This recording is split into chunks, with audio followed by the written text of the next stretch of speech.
नमस्कार, मी doctor Vijaykumar Mane, MD homoeopathy, founder chairman of modern homoeopathy, multi speciality clinics across India and abroad.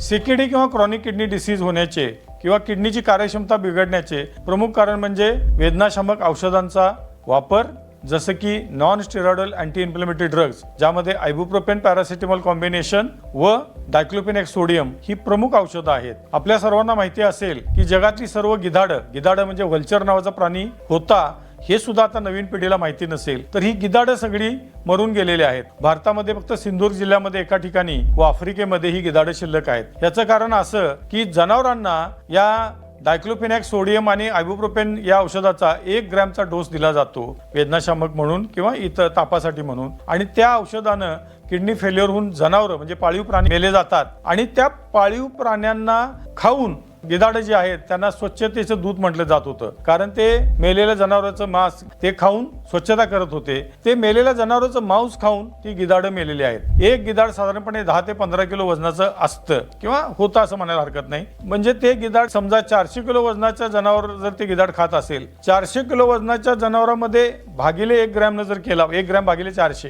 तर काही 0.1 milligram मध्ये त्या औषधाचा अंश जाऊ शकतो, डायक्लोफेनेक सोडियम किंवा आयबुप्रोपेनचा. त्या 0.1 मिलीग्रॅम मधल्या औषधानं गिधाडं जगातली सगळी मेलेली आहेत. म्हणजे ही औषधं किती धोकादायक आहेत हे आपल्या लक्षात येईल.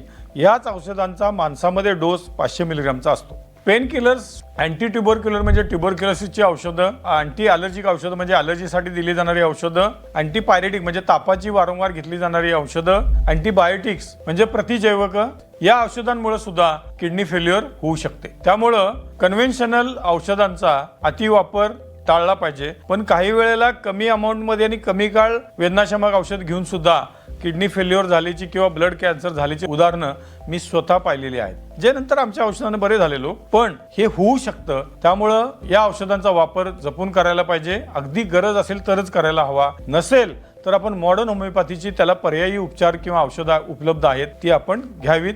कारण मॉडर्न होमिओपॅथीची औषधं ऑर्गॅनिक औषधं आहेत, ज्याचे कुठल्याही प्रकारचे साईड इफेक्ट्स नाही आहेत. मॉडर्न होमिओपॅथीमध्ये आम्ही 1996 सालापासून विशेष रिसर्च बेस्ड उपचार करत आहोत. गेल्या 30 वर्षांमध्ये आम्ही 2,15,000 पेक्षा जास्त गंभीर आजारांवर किंवा ज्याला इनक्युरेबल डिसीज असं म्हटलं जाते, असे आजार जसे की किडनी फेल्युअर आणि इतर आजार यांच्यावर यशस्वी उपचार केलेले आहेत. आपण स्वतःची काळजी घ्या. काही लक्षण दिसली तर न घाबरता आमच्याशी संपर्क करा आणि निरोगी आयुष्य जगा.